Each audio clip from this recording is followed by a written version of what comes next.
to Silent Service. My name is Will Diesel. I am your co-host. Matt and I are so excited that you've joined us.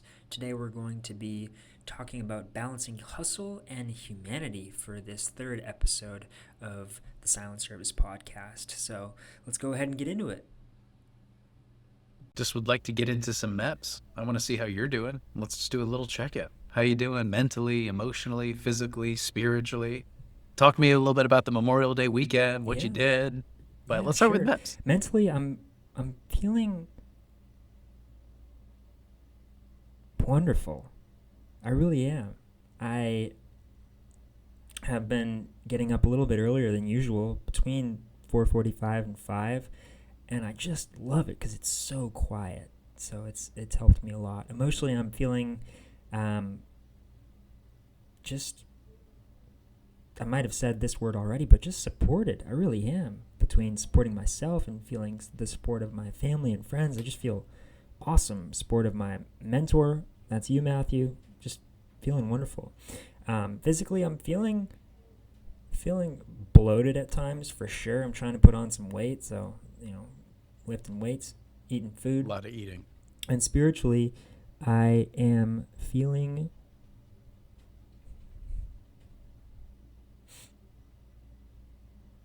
appreciated, if you will.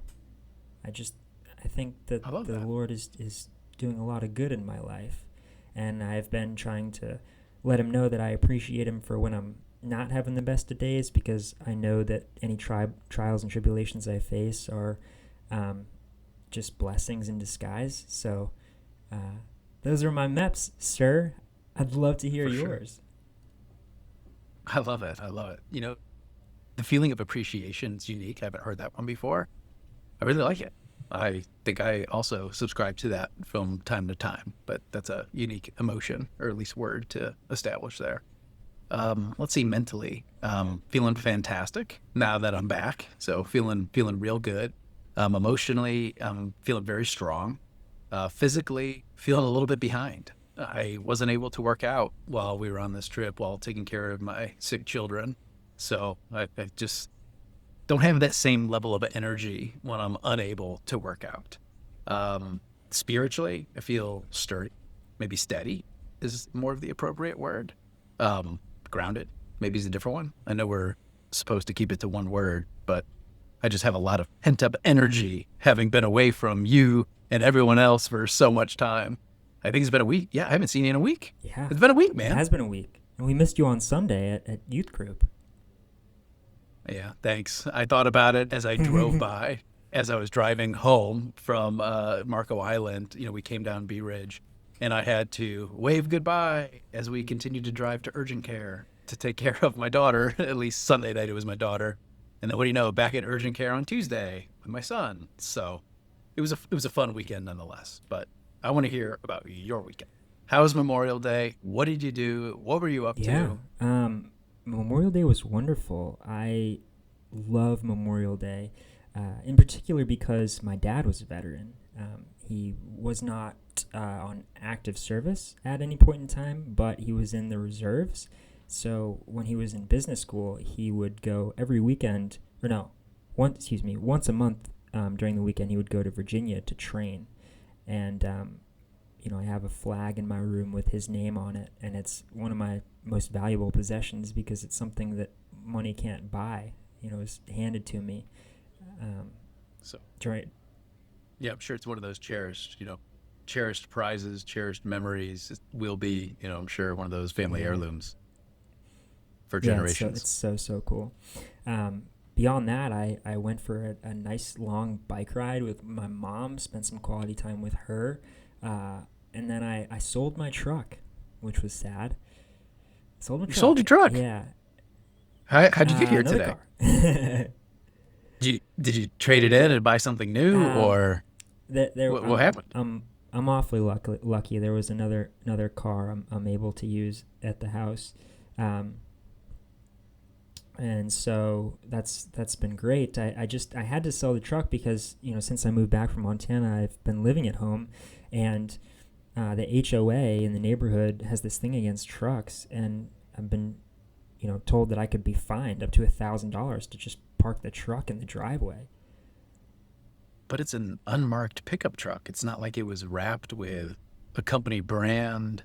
That just And seems that's so strange. Were you parking it in the street no, daily? literally in the driveway, and I don't understand because it's on our property. It's not affecting anybody else, but supposedly there's a neighbor a couple houses down that just doesn't like it and told the HOA, and that's okay. I mean,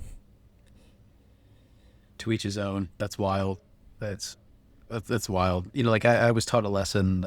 It's funny. A lot of my lessons are taught by like either dead people, you know, whose books I've read, or you know, people I've never met, just through a lot of reading.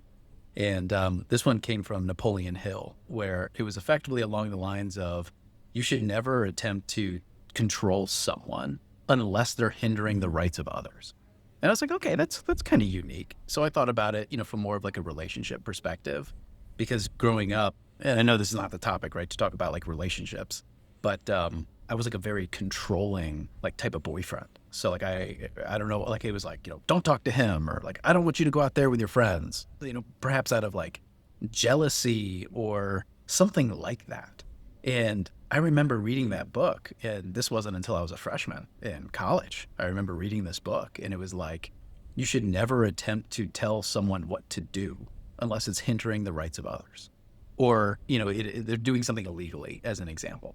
And I just thought about that. It's like, okay, you know, my girlfriend, right, wants to go out with her friends, and they want to be with other, you know, guys, right? Like I should have trust and faith because it's not hindering anyone's rights. So like it just kind of a unique thought that just popped into my head. But to each his own. You know, sometimes I subscribe to the, hey, mind your own business, and in certain circumstances, I'm sure you wish that they would just mind their own business. But totally. you're in a different vehicle, so Totally, I believe that. I mean, if somebody else is doing something that doesn't impact me whatsoever, more power to them. Do whatever you want. And I've right, always thought that way. right, yeah. It's like it's not good, it's not bad. It just is like no issue with that. But for our listeners out there, will experience an unfortunate circumstance, maybe around a month ago, maybe 45 days ago, where I had received a phone call at about 6:45, 7 p.m., which is unlike Will to call me that late in the day. So I picked up the call. They're like, hey, man, how you doing? What's going on? And unfortunately, Will was involved in an auto accident. The fortunate part, Will was not in the vehicle. So it was a parked vehicle. His truck was parked outside of our office, and someone had effectively sideswiped / rear-ended his vehicle. And, you know, as I'm talking to Will, I'm like, you know, are you okay? Like, is everything okay? And he's like, yeah, physically, like I'm fine. No one's hurt. You know, that's great.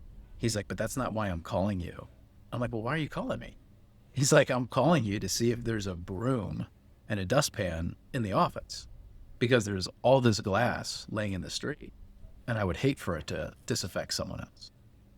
That right there taught me who you were as a person.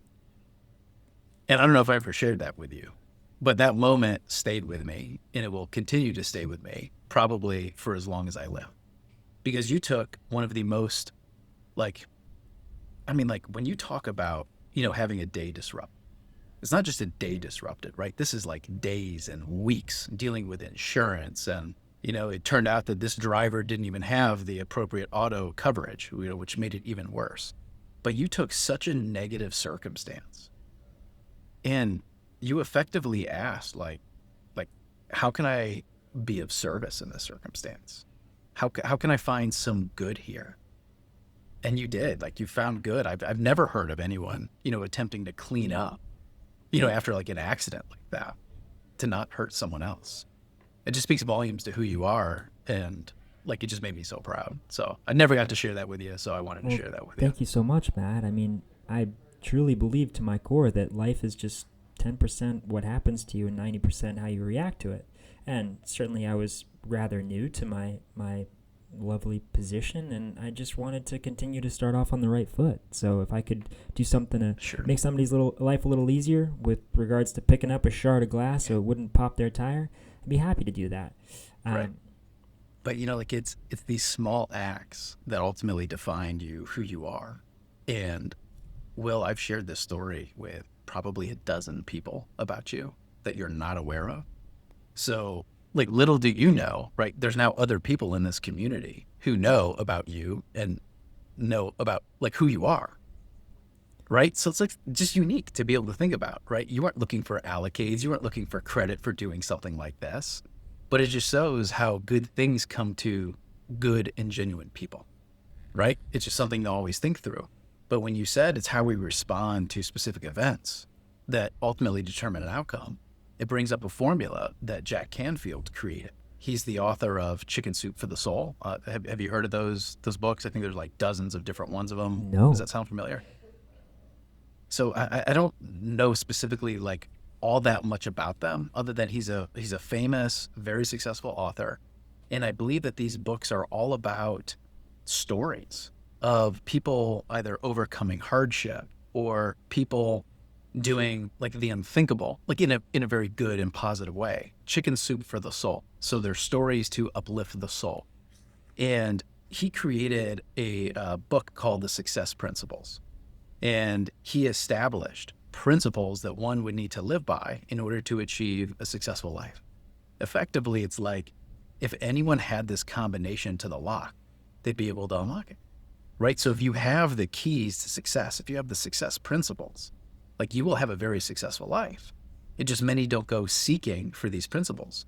And one of the principles that he teaches is a formula. And the formula is E plus R equals O. So event plus response equals outcome. E plus R equals O. And he uses an analogy where he's like, Will, you earn $1,000 bonus this week. That's the event. Your response is to go out and party and blow through all $1,000 this weekend. And the outcome on Monday, you are broke. Alternatively, same event. Here's $1,000. But you invest this $1,000 and you begin to compound this capital.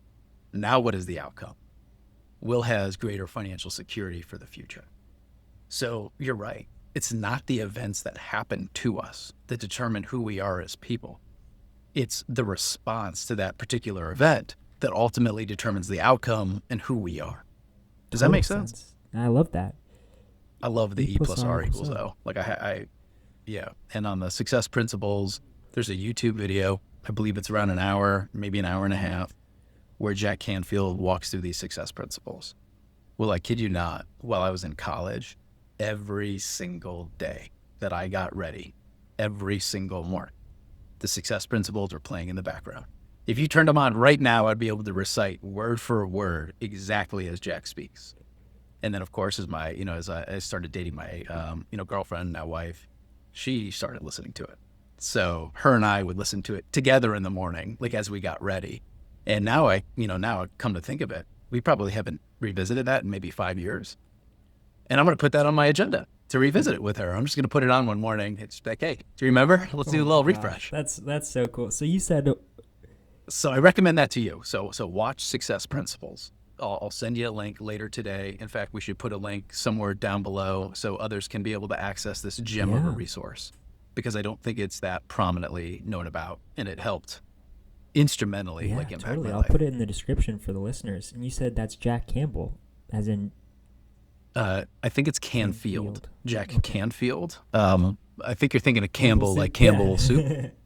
Yeah, so let me just make sure. Jack Canfield. Jack Canfield. Canfield. Good. I'll find that set of videos or video and throw it in the description for the listeners. But and that's just fantastic. You can do that with Jack. You can do that with Tom Hopkins, Jim Rohn, I'm sure, and probably several other names. And mind you, yes. the listener, Matt has been reading books incessantly since he was about 18 years old, averaging about a book a week. So 15 years, that's roughly 700 books. And he truly believes, I got that from one of your AC Warehouse journals. So pretty cool stuff. I mean, reading is the cheat code to what you're after. And thanks to Matt, I'm trying to read as much as I possibly can. How to Get Rich, Felix Dennis. Phenomenal, by the way, Matt. Thank you so much. I'm 60 pages in. Had a hard time putting it down last night. But with regards to this lovely episode, the title of our episode today, listener, is Balancing Hustle and Humanity. And Matt, over the last couple of weeks, days, I've been thinking so much on a particular topic, and it's from another journal entry you shared with me, and a quote to summarize what I'm about to share with you is, "Control your time and you'll control your life." Matt, you have this gift for making people feel like you have all the time in the world when you're listening to them or talking to them, but you're able to still protect your boundaries flawlessly. And so often when I'm interacting with a friend, a colleague, a family member, sometimes they'll be chatting with me about something I don't truly care about very much, but I always listen as much as I possibly can, even if somebody else, would try to get out of it real quick. Do you have a tip for, allowing yourself to move on without being rude from a conversation you don't really want to be in? It's a great question. It's a great topic. Naturally, you never want to be perceived as rude or, pushing someone to the side. And I have a philosophy that all of us walk around this world just wearing a sign around our neck that just says, "Make me feel important." So when I interact with people throughout the day, I do want to provide dedicated focus, time, and attention to who it is that I'm speaking with. It's my time that I'm investing. And I understand that God gave me 2 ears and one mouth for a reason.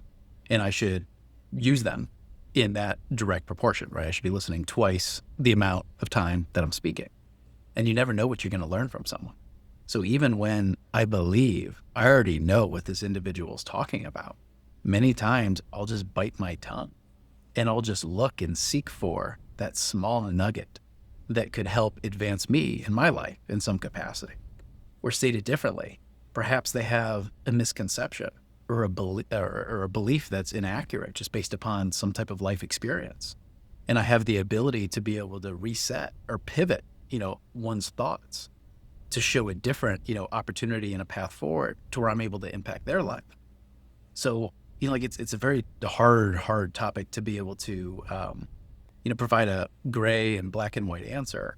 But I also subscribe to the concept of you should probably be saying no more than you should be saying yes. And I say that because, when you say yes to someone's request, whether it's like, "Hey, do you want to go out to dinner tonight?" And you say yes, you're saying yes to one thing, but you're saying no to everything else. So I think about that. When I say yes, right, I'm locking myself into a commitment that then effectively walls off all of the other opportunities that I have during that moment in time to advance my life, my family, my relationships, community, right, whatever that may be. But I do recognize we only have a finite amount of time on this planet. And that time begins to diminish quite rapidly as you age, right? It accelerates. I think about how summer used to feel like an eternity when I was a little kid. Now summer's it feels like a couple of weeks. It's just gone. And I know as I get older, it's just going to continue. So what I need to do is protect my time. It's something that you need to do as well. But I think time needs to be protected as you get older. When you're younger, you have more time, right? Like you could have a catastrophic loss at 40 and still have 30, 40 years to be able to recover. Right. Difficult having a catastrophic loss at 8, right? Very different. But at the same time, you have obviously a lot more time when you're younger. So you have a little bit more of it to give. Similarly, Will, if you had, tens of millions of dollars in the bank account, I bet you would be a little bit more loose with your capital than you are today. So as you're younger, you're a little bit more loose with your time. As you get older, you really need to tighten it up. But it's opposite for money. Right. Right. So it's you're more generous when you're older, you're more frugal when you're younger because you don't have access to as much. Unique paradox, but I don't know if that helps answer your question. I want to be respectful, but I also want to look to see if there's any knowledge I can gain or anywhere that I can help impact their lives. And in some circumstances and in some cases, I just have to say no, or I have to say I'm so sorry. I have too much going on in my life right now to be able to, burden myself with your challenges or your problems. Here's some recommendations. Here's a book. Here's a YouTube video. Watch it, then contact me. So in essence, there's a way to say no and still be kind, right? And I think obviously what you said, Matt, is extremely helpful, and I so appreciate it. But I think it all stems or boils down to the fact that everybody knows something that you don't. Therefore, there's always something to learn. And ever since I heard that and understood that, I've tried to always give people I meet the time of day. Even if they do a job that I have zero interest in, or they're passionate about something that I couldn't care less about, you know, I think about it all the time. I don't know how many people don't have an opportunity to be heard, you know, during the course of a day. For instance, when I run, Matt, I haven't talked to you about this much, but I love to run. And when I do, in the neighborhood, I always wave and I always try to say hello to the people that I pass in the neighborhood. Oh, really? I do the same thing. Good morning. Yeah. Good afternoon. Good evening. I literally do that, and maybe you do this as well, because in the neighborhood that I live in, there are a substantial amount of, you know, older people. And some of them have little dogs, and they're walking around, and maybe their kids are, you know, several thousands of miles away, and maybe they're widowed or something like that. So I don't know how many people they have a chance to talk to throughout the day. So even if they ignore me, and I get ignored a lot, you know, it's gonna matter to somebody. So I try to do that. Yep. You know, so many of these things are for us individually. You know, like they're for our soul. It's okay if it's not reciprocated, right? You did your part. You were the, you know, ray of sunshine, or at least the attempted ray of sunshine in someone's life. It's okay if they don't reciprocate. But you bring up a valid point, right? There's like a difference between being nice and kind. You know, I think someone who's nice just says yes, and then it's fake, it's a facade, it's hollow, right? You're talking to them, but you can tell every word that goes in the ear goes right out the other one. Their mind is somewhere else. They're multitasking. They're on their phone or computer, right? They're not focused. They're not paying attention. So there's a difference between, you know, being nice and kind. You know, I do believe that there's a kind individual who's able to communicate and say, like, hey, Will, I know you're going through a lot. So am I. Unfortunately, I don't have the capacity right now to be able to help you with this. Perhaps we could check in a month or two, and I'd be in a different season, and maybe I could help you at that point. But I'm a little overloaded right now. So I apologize, I can't help. But no. Yeah. Right? To me, that's still very kind. It's better than like not saying anything. You know, I get tremendous amounts of requests for time and for meeting. And depending upon how it's set up, I'll say yes, I'll say no. So perhaps we could have a topic on that on another day, because there's a right way to approach someone you don't know and a wrong way. The right way is to be value additive. In fact, you and I were texting about this yesterday. I won't say who the company is, but there's a company who's aggressively targeting me for one of their services. And Will had asked me what my thoughts were. And my immediate response was like, they're tremendously annoying. They're not attempting to add value into my life. It's me. What's in it for me? Me. And it's just such a turnoff. And then I showed you a different vendor, and I said, here's value. Here's what this looks like. Right? So you could see the differences between the two. I mean, right, like how high contrast were those emails that I showed you? It was awfully interesting. And the one that particularly brought value to your life, I hope that individual's having a great day. He seems awfully kind. That's Jesse Cloud, and I spoke to him yesterday, so shout out to my boy Jesse. You know, I had a conversation with him for the first time in months because of that text. Wow. So, you know, it just, you know, when you're able to add value to people's lives, right? You know, there's like givers in this world. Yeah. He is one of them, where he's just looking to give value, right? With no expectation for something in return. You then have matchers, people who are willing to effectively reciprocate, right? Will loan me 500, I'll loan Will 500 back when he needs it one day. And then you have takers, people who are just selfish, looking to take and take without contributing anything back to society. And you effectively want to eliminate the takers from your life. And if you just do a quick census of your friends, the people that are closest to you, especially now knowing who you are, Will, I bet you don't have very many takers in your life. And that's what everyone should model. It's okay to have, you know, matchers, but you want to be a giver, and you are a giver. Well, I think that the receiver is always at the mercy of the lender, and I think that giving is so much more valuable in today's society because, there's this fundamental flaw, I believe, in society where everyone's out trying to figure out what it is that will bring them joy and happiness. But it's actually counterintuitive. I believe to find happiness, you have to figure out what it is you can do for others that will inherently bring you joy instead. And I feel like it takes people a lot of time to I mean, what do I know? I'm rather young. However, I was told this other quote. I love quotes, by the way, to the listener. Middle school, I'll never forget. My best friend, his mom told me a quote I'll never forget. She said, "We'll always be more interested than interesting." And I've written that in every journal I've ever had in my life, and I think it's just brilliant. Always give more in a conversation than you take, because psychologically, people are more attracted when you ask them questions about themselves.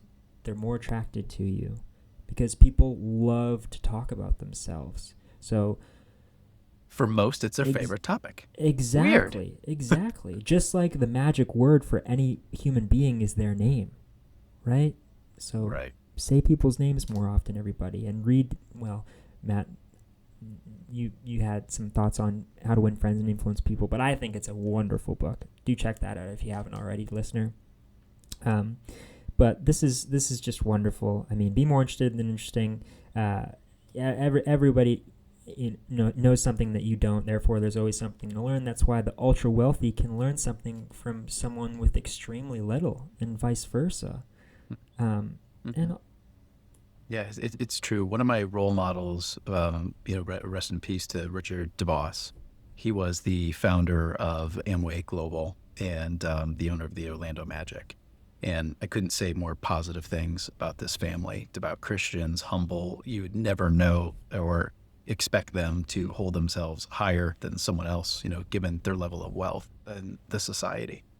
And there's a few different books about Rich DeVos and books that Rich DeVos has helped author. And in one of them, I believe it's called How to Be Like Rich DeVos. It details every single place that this man went. It did not matter where he was. He would find and seek out strangers, and he would just ask them, "Tell me about yourself. Tell me your story." Whether it was, a gentleman currently fueling one of their jets, he would just walk out. He would just, "Tell me about yourself." He found humanity, as he just loved humanity. And I could just see the relationships and the connections and the value that he was able to support, to society. But it became a role model. He became a role model in my life at that point in time. And, I was fortunate to have many, many different interactions with him towards the later part of his years. But just phenomenal person to be able to learn from. And, I think a lot of our conversations, are surprisingly about other people. Because, I know I had mentioned it once in the past. It's like we have the opportunity to stand on the shoulder of giants here. So why are we attempting to navigate, this challenging and complex world without resources, without biblical resources, without mentors, without, associates who have been there and done, what we're looking to accomplish. So it's just like the more deep connections that one is able to build, I'm sure you've heard like your network is your net worth. And that is so true. Like it is very true. So how does one expand their network? They become a giver. They take sincere interest in other people. They look to be able to see, where can I learn? Where can I add value to this individual's life? Right? Like that's how your network begins to expand. Ultimately, at the end of the day, be a giver, right? Like I think that's just like the primary and prominent theme here, even though it wasn't, I don't think, what you and I expected to talk about at all. That usually happens. But to be a giver is totally, the goal. Totally. Rest in peace to Mr. DeVos. And, are you familiar with Mother Teresa, Matt? She has a nickname, I'm not sure if you knew, but the Little Flower. It's because she lived her life based on a motto she called the Little Way. It was essentially to do little acts of kindness for other people, even if they have, if they'll never find out it was you that did the little act of kindness. And I think that's what being a giver is all about. Going out of your that's why we decided to call this silent service, or at least I wanted to call it silent service. Sure. You know, like so I do two things with my kids every single day. And for any of you out there that are parents, I would highly recommend and suggest that you follow or create something similar, because I do think it has helped strengthen my relationship with both of my children. And for context, I have an 8-year-old daughter and I have a 6-year-old son. Before they go to school every morning, or I should say before I head out to the office, I ask them, what are you going to do today? Both of them know to respond, I'm going to be the best that I can be. They both know that I will not leave the house until I hear those words come out of their mouth. So that is first and foremost. And it is my plan and intention to call them every single day when they are out of my house to ask them, what are you going to do today?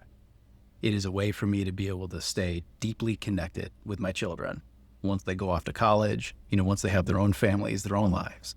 And it's, even somewhat sad just thinking about it, despite them being so young, and I know I have so much time, together with them. But I do ask them, what are you going to do today? And then the second thing I ask them, or I basically, say, look for opportunities to help someone today. Because when you get home, I'm going to ask you, who'd you help today? And every day after we get home, I ask them, who did you help today? Sometimes it was a friend, sometimes it was a teacher, sometimes it was a stranger. But then we talk about, how did you feel when you helped someone? And, one day my daughter, she said, I felt God smiling at me. And, ever since she said that, it happens to me now. So, this isn't okay, pat on the back, Matt, right? But yesterday, a neighbor's trash can was just falling in the street. I work out, so, I'm out early in the morning. Yesterday, when I was, I call it you will, I was on a walk. I saw one of these trash cans dumped over. I don't know this person. Go over, put the trash can back. Right? Not a big deal. But I could feel him smiling at me. Amen. That's not what I look for. I look for those moments where I have that feeling. It's an internal feeling. It's something that I want. And what's interesting, Matt, is a week from that day, yesterday, or 2 weeks from that day, that could very well be the only thing that you remember from that day because of the way you felt. That's such a good point, and I didn't think about that. You know what? I'd never even considered that. But when you consider, I guess, some of your deepest memories, they're forged based on feelings, right? When you think about memorable vacations, it's not necessarily because what you were doing was crazy, right? It was the feeling that you were experiencing. Didn't even think about that. You're not going to remember what you had for breakfast yesterday or some of the monotonous tasks you did, but you're going to remember that you went out of your way to help somebody else, and they probably will never know it was you. The only thing God can do is smile. Yep. Yep. I agree with that. So I just want to share, again, if it helps someone, get a little bit closer, with their kids or their children, or it helps, someone think about, life a little bit differently, where it's I'm going to seek these opportunities to where God's smiling at me. Most definitely. I love that. And, we tend to go from story to story when we chat, Matt. But again, we're focused on balancing hustle and humanity. And with regards to humanity, I did want to touch on this quick narrative. When I was at CarMax selling my truck, I parked the truck. My family joined me. Actually, they wanted to come along with me. It was a Sunday, not too much going on, so they came on with me. And I was parking the car. They were already inside. And as soon as I got to CarMax, the representative who started to help us out, he saw me, immediately went into logistics. And I looked at his name tag and I said, Gary, how are you, man? And this guy didn't say anything for a hot second. He looked around for a second. He couldn't believe that I asked how he was doing. And he just said, he looked me dead in the eyes, because he hadn't prior to this moment. And he said, thank you for asking. People rarely, and he's in the middle of Bradenton. People rarely, yep, I've been there. People rarely ask me that. And so we talked last episode on asking how are you, but really meaning it. And People don't care what you know until they know you care. So I think that Mm-hmm. guy made the selling process a little easier on me because I made it known that I cared about him. So just a Sure. quick little life lesson. And Matt, I would love to touch real quick on this one journal entry. Matt, for the listener out there, Matt has these journal entries that I'm blessed enough to read and to think about, to ponder, if you will. And one of them has to do with a bamboo tree analogy. It stems from the idea that a person will endure years of invisible growth, compound learning. And the reason it's a bamboo tree analogy is because there is a couple types of bamboo trees where you plant them and you don't see much growth for years. But all of a sudden, let's say 5 years in, you don't see anything for 5 years, but in a 6-week period, the tree grows by 80 feet. And I think that is a wonderful analogy for business because patience is part of the process and you're growing when you can't even see it. So, control your time, control your life. You have to make time work for you. And I didn't quite realize that until I met you, Matt. And so each and every day, in addition to asking myself, did I get one step closer to meeting the person, my maximum potential once I reach heaven, I ask myself, did I water my bamboo tree today? Ever since I read the journal entry. And if the answer is no, can't sleep quite yet. You got to open a book. You got to It's a work, drop and give baby. me whatever, So I suppose there's really no question in there. But I suppose, did you have any thoughts on that, Matt? Success requires Right. patience. That is like one of the most fundamental, concepts that is just hard for most. We live in a on-demand society, right? Like prime now, all right? I order a product, I want it to meet tomorrow. If I could have it today or instant, even better. So we're in a world where deferred gratification has just become lost. Everyone wants to get rich quick. They don't want to do the work. And that is the fundamental concept that is hard for most to be able to understand and realize until they achieve a high level of financial success. When they begin to realize, wait a minute, work in of itself is the goal. Like that is the goal. It's work. Like work itself is the goal. And like it's just so hard to be able to understand that until one has achieved, some level of financial success in their life and they learn for themselves. It's almost like, someone saying like money's not going to buy you happiness, like a lot of money's not going to make you happy. So you just got to find out for yourself. Like you're just not going to believe it until you get super wealthy. And then you realize, wait a minute, like it doesn't equal, happiness. Right. So like some of these things are just like, yeah, I've heard it, but I don't believe you. Oh, it's like, great, achieve success and you'll find out. And then you'll be like, hey, you were right. So Yeah. what? And for those of you out there that are pondering your own success or trying to figure out how to maximize your own success, know this. It's something that I've been thinking about over the last 24 hours. You can do anything you set your mind to. If Matt hasn't done something before that he wants to do, give him a week, he'll figure it out, and he'll probably be better than most at it. So the answer is you can do just about anything. So that's not the question. The question is actually, will you do it? Sure. Yeah, I like that. Yeah, that's Yeah. that's accurate. I've said this before, to a business partner or two, where I don't necessarily try at a lot of things, but the things that I do try at, I will win because I will dedicate, the time, the focus, the amount of effort that's required. And most don't understand the amount of effort that's truly required to become a master of something or to master a skill. When someone's editing a video and they're frustrated, with 2-3 hours in, it's like they don't even understand that there's someone else spending over 1,000 hours on a single video. It's just so hard to comprehend how hard some work actually is and how much effort is truly required. But going back to this bamboo analogy, there's a couple of different ways that, one can think about this, because success does require patience.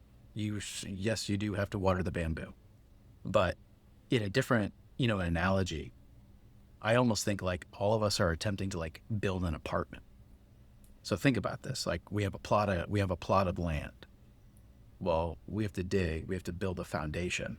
We have to invest all of the capital to clear the land, begin building the foundation, then taking this apartment complex up. We're talking about years of development. Will, from the day that I acquired land to the day before the apartment complex is finished, for years, have I made any money? No. My bamboo is still in the ground. It may have taken me 5 years to develop this, apartment or this hotel, in this weird analogy. And boom, at that 5-year mark, now I'm ready to harvest, right? We're ready to sell this sucker out. So a little bit of a different, and unique analogy, but success requires time to build skills, to build knowledge, to develop plans, and then to be able to execute upon those plans. My mentor, Jim Abrams, had a formula for success that he referred to as K plus P plus M equals S. K was for knowledge, P was for plan, M was for management, S was for success. So for anyone who desired to achieve success, they have to gain the knowledge necessary for that specific domain. Then they have to spend the time to create a plan. They can't just, lollygag through life. There has to be a specific plan that they know that they're going to follow. Of course, we'll pivot. We'll have some course correction, but a plan to guide us directionally.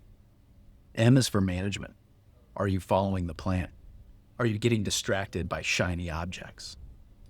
Follow the plan and you will achieve success. K plus M plus P equals success, or KPM, KMP, right? You can change them in whatever order you want. And then after we had this formula established, or I should say after Jim had established this formula, for years and years and years it was being taught. And I was one of Jim's direct subordinates as a profit center manager, so I got this lesson over and over again. And then towards the end of his career, he said, I realized that there's a letter missing from this success formula. And I was like, what's that? And he said, W. I'm like, what do you mean W? And he said, will. You got to have the will to do the work. And I was like, okay, I'm understanding, right? It's not just ambition, or I guess I should say, it's not just desire. It's desired coupled with ambition. Because how many people do you think in the United States right now would take an extra $1 million? Just about all of them. Do you genuinely think there was a single individual in the United States who would not take an additional $1 million? I would agree with that. Now, of 100% of the population, what percentage do you think, or do you believe, is genuinely willing to do the work to make an extra $1 million? I would say roughly 2 to 3%. 2? I would say 2. So Okay. we're pretty aligned in that. A lot of people talk a big game, or they talk about desires. I want. Yet there's no substance, there's no work, there's no effort behind the things that they say that they want. And I'll give the best analogy that I can possibly think of from almost 10 years ago. I guess more than 11 years ago. So in 2014, I acquired a 14,000 square foot fitness facility in Fort Myers, Florida.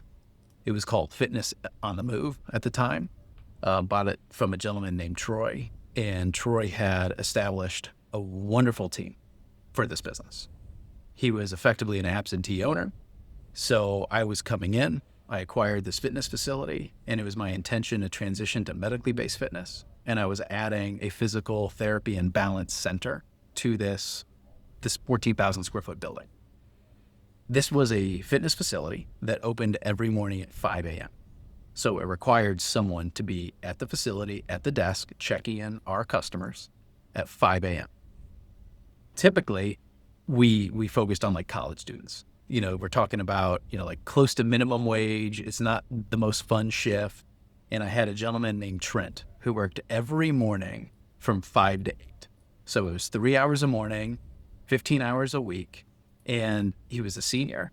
And he ends up resigning because he's going to go off to college. Or, I'm sorry, he was a high school senior and he was going off to college. So I get his resignation. I'm like, oh no, Trent, like that is such a hard position to fill, right? Who wants to get up at like 4 a.m. to get to a gym at 5? And it's crazy because like I did that in my life. Like that was my younger life. Nonetheless, I have a gentleman, his name was Gary. Gary worked every day from 8 to 12. Gary was 66 years old. He was on disability, so he couldn't earn above a specific threshold without losing his disability benefits. So one day, the same day that Trent resigned, Gary comes to me and he says, Matt, I'm just looking to make a little bit extra spending money. I want a little bit extra money to like be able to take a date out on the weekend to dinner.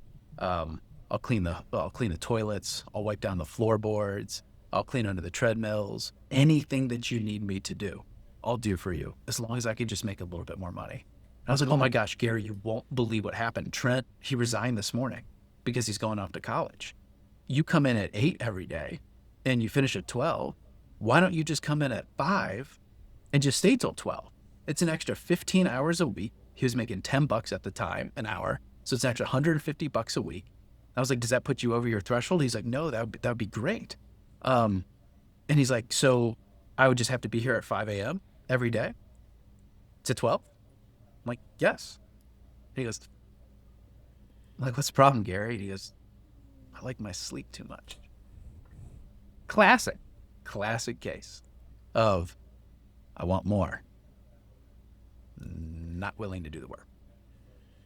I don't have a better analogy, of humanity having desire, but not having the ambition behind the desire to do the actual work required. Man. And he was 66, you said? Yes, 66. He was a gem of a gentleman, and wherever you are, Gary, I hope you're doing phenomenally well. He was very special to me at the time. So I haven't connected with him in quite some time, and in fact, I'm gonna reach out to him later today. You should. I think, I suppose that says a lot about Trent. Young kid just wanting to make ends meet. I'm sure off to college. That's admirable. And Gary, I'm sure there are a lot of people out there that really enjoy their sleep as well. So I don't fault you, but I'm grateful for that analogy, Matt. Most grateful. And being conscious of your time, Matt, I do have one burning story/question to share with you, if I may. So, please. Freshman year of Rollins, I'm in my English class. I have a wonderful professor. She was awfully kind. I don't know if it was just to me or to the class. I certainly made it known that I cared. I tried to read as much as I could. But I'll never forget, in one of her discussions, one of her lectures, she spoke to the class about this idea that in order to achieve any amount of success, you have to be willing to step on other people in order to achieve it. And I'm listening to this professor. I don't remember her name. I should, but I'm listening to her, and I'm looking around at my classmates, and I'm thinking, is everybody else just buying this, or are they just nodding because they'd rather be somewhere else and they're not really listening? But I was locked in, mostly because I didn't agree. And so I raised my hand, and I sort of told her, and I was more blunt than I'd been in the past. I said, I don't agree. I said, I don't think you have to step on other people to get what you want. I think there's a way around that. And I think if you treat people kindly, as opposed to stepping all over them, they'll come to agreement and you won't have to burn a bridge. And we never came to an agreement, but I'm just curious, which side, and my feelings won't be hurt, but which side would you lean toward? I'd say first and foremost, it's circumstantial. If this is a game that we're playing, or if this is a zero-sum game, then yes, I'm a firm believer of being cutthroat and being as incredibly intense as one can be to win the market, if that is the case. However, most of life is not a zero-sum game. I can achieve success while you achieve success, Will. My success doesn't dampen yours. Yours doesn't dampen mine, right? So I firmly believe it's circumstantial. If we're talking about the television show Survivor, which just happens to be like one of my favorite shows, I don't watch a lot of TV, but my wife and I do like Survivor. It's just, something that we end up watching together. And that is a game where you're absolutely stepping on other people's, you're stepping on people, like it's manipulation, but it's a game, right? And life isn't a game. So, like I believe that it is unnecessary to step on people to achieve high levels of financial success, if that's ultimately what she meant, right? But and again, at the same time, like success is defined by each and every one of us. So what's her definition of success versus your definition of success?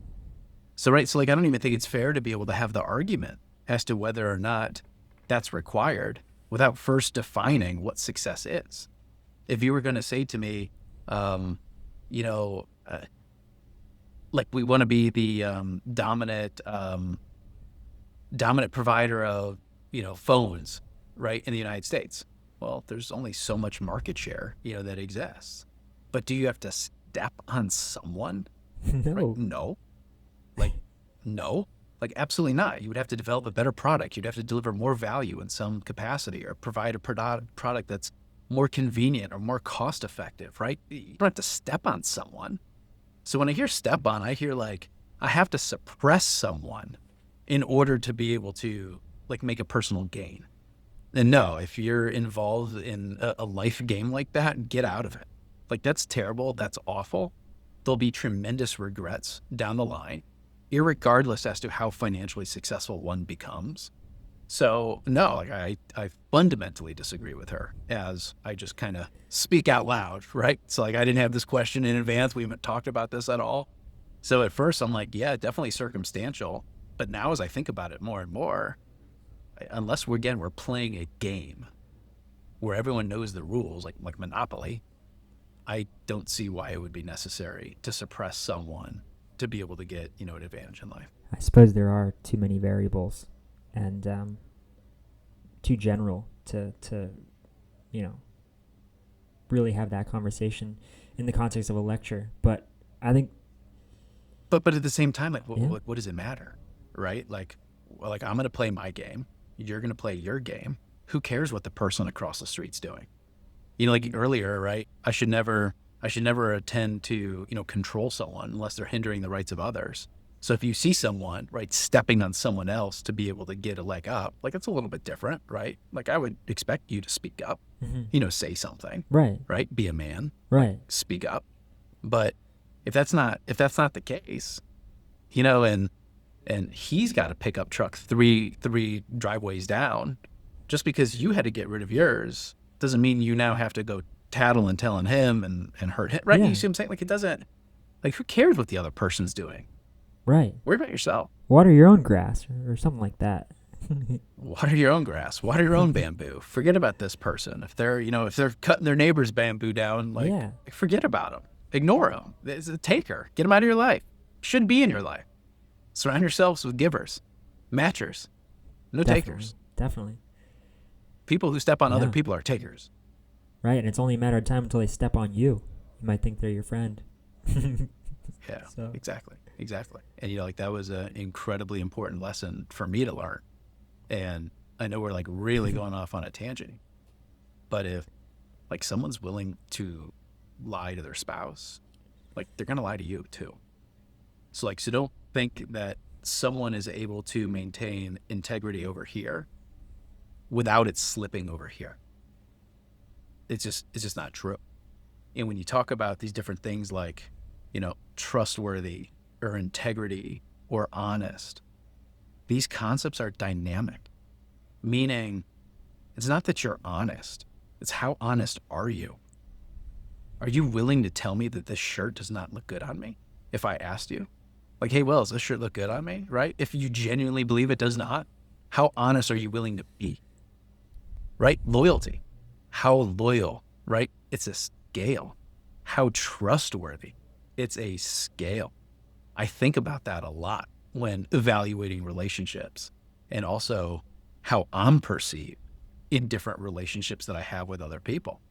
It's like, okay, this individual, perceives me as trustworthy, but how trustworthy? How can I go from a 6 to an 8, from an 8 to a 10? And that's that deep introspection that I believe we all need to be doing much more, much, much more. We're just so busy, Instagram and social media and, all these different things coming at us, just inundated with just constant data, constant input. And very few of us are able to just really silence the noise, meditate, deep reflection, journal. Go for a walk whatever without it your may be. phone. Yeah, That's it. Go for a walk. Better yet, go for a run. definitely. Say hello to your neighbors. But that's it. Hello. I tell you, it's funny because I'll run over the North Bridge to Siesta Key. It's like my house is right over in that area. And recently I've taken it a step further. And like my runs are like early in the morning. It's like it's still pitch black out. So I've taken it a step further and I've tried doing high fives, like as I run by people. Like they're running towards me, I'm running towards them. Every once in a while I'll put my hand up and I'll get a high five. And it is the best feeling in the world because he or she, right, whoever it is that I high five, they feel as good as I do, where they're like, yeah, we're out here getting it. Early in the morning, no one else is out here getting it like we are. So instead of just doing the hello, next time, let's see if you can do a high five. I want to hear if you can get a high five. I've done it before. Yeah. Yeah, the high five. You remember Baldwin Park awesome. area? Winter Park? I used to run laps around that Beautiful lake all the area. time, and I used to stick my hand out, and I would say 55% conversion rate, hand up to clap, Yeah, there you go. I was gonna say 50-50. Yeah. So yeah, that's so cool. I like it though, but it's that connection. Like there's just something about it where it's like they're willing to meet your energy. And I don't know. It's just one of those feelings where it's like I think God was smiling at like at that time. Right, I connected with another human. It may have been one of God's angels as I ran by. Right, don't know. So like I just think about like those connections. It's like I just love it. I wish there was more of that. You better do that in my tomorrow life. morning in case one of your kids ask you, how did you help somebody? There we Right? go. There we go. Oh. They do ask me too. They ask me Okay, that all the okay. time. So usually I have my response already prepared before I ask them, so I'm not caught off guard. So I cheat in that fashion. Well, it's hard, They're not listening to this, so they can't. They don't. Right, They can't tell but yet. they will one day. Yeah. That's They it. will one That's day. it exactly. That's And, it exactly. Man, oh man, I'll be excited for when they have the chance to listen. So future Matt Tomorrow's kids, I hope you're doing well. So They are. So thank you. Matt, as always, I so appreciate having this time to be mentored and just to chat with you. I'm extremely grateful. And as always, too, I love to wrap up with a quote. And this is my all-time favorite. If we were ever to do some silent service merch, I would see about putting this on the shirts. Beautiful things don't ask for attention. Know that, try to live that today.